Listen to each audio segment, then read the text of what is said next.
Continuamos en Redacción Abierta y una de las medidas del Gobierno Nacional anunciadas durante esta semana es el endurecimiento en las condiciones de residencia y permanencia de los extranjeros en la Ley de Migraciones y también el análisis del impacto del cobro de los aranceles a los estudiantes extranjeros en las universidades públicas de la Argentina. Tenemos a nuestras invitadas para que nos den también su punto de vista. Está Nazarena Sauri, que es de la Secretaría de Unidad Obrera Estudiantil del Centro de Estudiantes de la Facultad de Artes de la Universidad Nacional de Córdoba, y Analía Estela, también estudiante de Ciencias de la Comunicación de la UNC, militante de la Mella en el Frente Patria Grande. ¿Cómo están, chicas? Bienvenidas. Bueno, muchas gracias. Me voy a poner del lado del discurso oficialista, que dice, bueno, está bien que se arancelen a los estudiantes extranjeros porque no han aportado impuestos, no han retribuido de ninguna forma, y es para el Estado un gasto esta educación. Estoy hablando, me estoy poniendo en el discurso oficialista, claro, ¿no? En esta crisis, en estos recortes, bueno, ¿por qué los extranjeros deberían tener ese privilegio cuando en el mundo los argentinos tienen que pagar para poder educarse? ¿Cuál es la respuesta ante esto?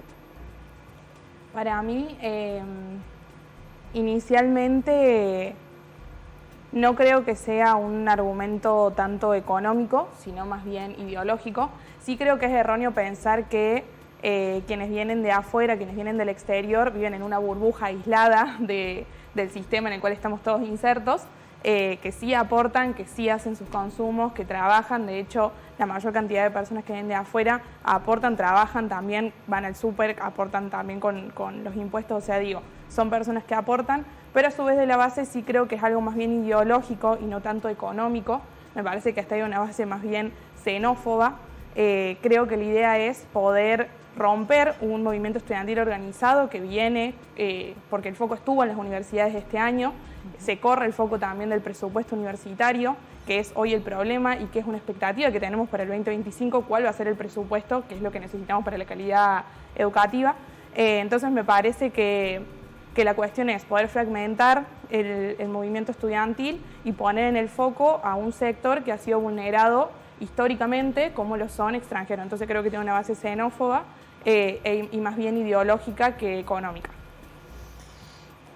Bien, Nazarena, ¿cuál es tu opinión de esto? Yo, para agregar nada más, creo que no es nada original lo que hace el gobierno, que en última instancia siempre, cuando hay crisis económica, se busca un chivo expiatorio en los trabajadores migrantes, los estudiantes migrantes, extranjeros, para no buscar quiénes son los verdaderos responsables de lo que estamos viviendo y los diferentes ajustes, y también que en última instancia quieren imponer una agenda xenófoba, copiándose un poco a los derechistas del mundo, estilo Trump, pero que en última instancia incluso lo que anuncia Adorni ni siquiera es aplicable desde qué punto de vista, de que plantean los no residentes, pero hoy en las universidades públicas solo estudian estudiantes que son residentes, que tienen el DNI y que pueden acceder a las universidades desde ese punto de vista, y que también significa un porcentaje muy bajo.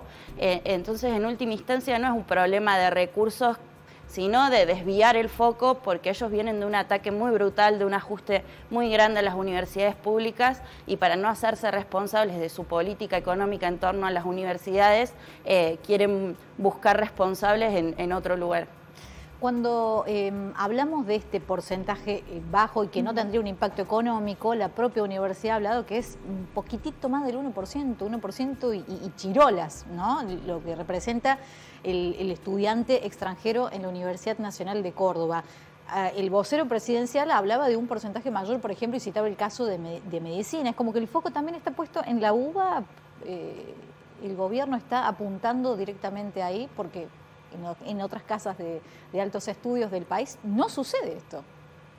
Sí, yo leí de hecho una nota a la Secretaría de Académicos de la UNC que planteaba esto, ¿no? Que es un poco porteño-centrista gran parte de los planteos que se hacen desde el gobierno, porque sí entiendo que en la UBA el porcentaje es un poco mayor, entiendo que acá en la UNC también se descartó por ese 1% que no sería significativo económicamente, pero sí creo que hay que también poder bajar el discurso de ver a las personas como números y como cuánto vale si pagan o no, y pensarlo como ciudadanos argentinos. Digo, no estamos hablando solo de privarlos de la educación, sino también privarles de la posibilidad de acceder a los estudios superiores, que son un derecho humano y que es también lo que está en juego. Entonces, me parece que también es importante que el discurso haga foco en eso, ¿no? Que estamos hablando de personas que tienen un derecho, que este año, el 22 de noviembre, se cumplieron 75 años de la gratuidad universitaria. Entonces, más allá de que sea significativo o no, sí creo que es porteñocentrista lo que plantea el gobierno, pero también creo que el foco tiene que estar en que estamos hablando de personas que tienen derecho a acceso a la educación. Sí, yo creo que más allá de los números, lo importante es pensar que tanto la educación pública como la salud pública que existen en la Argentina son una conquista que tenemos los estudiantes, los trabajadores a lo largo de nuestra historia. Incluso parte de nuestra historia es la reforma del 18, que fue un ejemplo y una bandera para toda Latinoamérica y que muchas veces muchos estudiantes, muchos trabajadores vienen a estudiar, a trabajar, a vivir a nuestro país, también producto de esas conquistas y que se vuelve una bandera para otros países de Latinoamérica donde las universidades son privatizadas, arancelizadas y mucho se discute que también parte de usar este chivo expiatorio es parte de en última instancia su propio objetivo, que en campaña lo decía Milei, que él estaba dispuesto a arancelizar la educación pública, las universidades, que después tuvo que retroceder producto de las movilizaciones, de las tomas, de las asambleas masivas y de la organización de estudiantes y docentes en su discurso, pero que sabemos que ideológica y políticamente él apunta a eso y yo creo que lo importante es pensar que nosotros los estudiantes nunca pensamos cuando vamos a cursar que hay estudiantes de primera y hay estudiantes de segunda, sino que somos todos iguales y que estamos ahí para defender nuestra universidad también. O sea, vos decís que esto es como la punta del iceberg. Arrancan por arancelar a los extranjeros, pero en realidad el objetivo sería un arancelamiento total. Esa es la lectura que se hace. Sí, yo creo que en principio lo que anunció Adorni no tiene ni pies ni cabeza porque no se puede aplicar, sino que simplemente es una forma de parecerse un poco más a Trump y derechizar su discurso para intentar hacer su propia batalla cultural desde el punto de vista de convencer a la gente de que el problema son los extranjeros, que el problema que hay en los hospitales públicos, si no llegas a atenderte porque hay malos salarios, porque hay pocos recursos, bueno, el problema es el que cruza la frontera y tal, para buscar desviar el foco de las responsabilidades y no hacerse cargo del ajuste brutal que están haciendo. De hecho, lo veíamos hace pocos meses con el intento de cierre del Hospital Bonaparte en Cava, que fue producto de la lucha de los propios trabajadores que evitaron que se cierre un hospital que es el único que se especializa en, por ejemplo, las adicciones en todo el país y que en última instancia su objetivo estaba ahí, en cerrar los hospitales nacionales y no lograron hacerlo. Entonces, parte de justificar sus desfinanciamientos es echarle la culpa a alguien más. Bien, ¿y cuál es esto decías, la batalla ideológica, cultural? Los números le están dando muy bien al presidente en ese sentido, ¿no? ¿Cuáles son las estrategias o las técnicas, ¿no?, para poder trasladar lo que ustedes piensan al resto de la sociedad? Porque hay reitero, un amplio porcentaje que lo está aprobando con su gestión.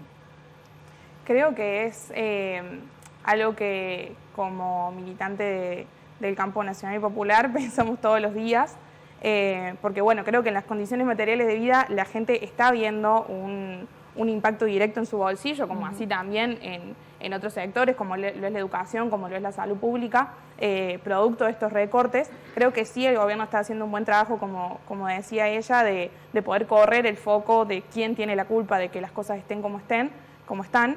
Pero creo en ese sentido que no tenemos que perder la comunicación interpersonal, poder hablar el uno a uno con la gente, acercarnos a ver qué piensan, poder, digamos, no acercarnos siempre al choque, que creo que es algo que está sucediendo mucho, porque el enojo, por supuesto, por una cuestión generalizada está bastante alto. Creo que sí, en principio, recuperar el uno a uno y poder acercarnos y hablar con la gente, porque cuando nosotros planteamos una universidad que sea por y para el pueblo y que esté al servicio del pueblo, también implica bajar a la sociedad y encontrarnos con el territorio, saber qué está pasando en los territorios. Y sí, también entiendo que tiene un peso importante poder tener la presencia en redes sociales y desmentir, como son las cuentas de chequeado, como son las cuentas, digamos, que cuando sale algo que dice el presidente o que dice el vocero presidencial, sale la contracara de, bueno, Esto la verdad es que no es así como lo están planteando, es un poco una fake news, como lo fue esto de arancelar, del modo en que lo plantearon. Entonces me parece que es una lucha que se da en el territorio y también un poco hoy el territorio son las redes sociales.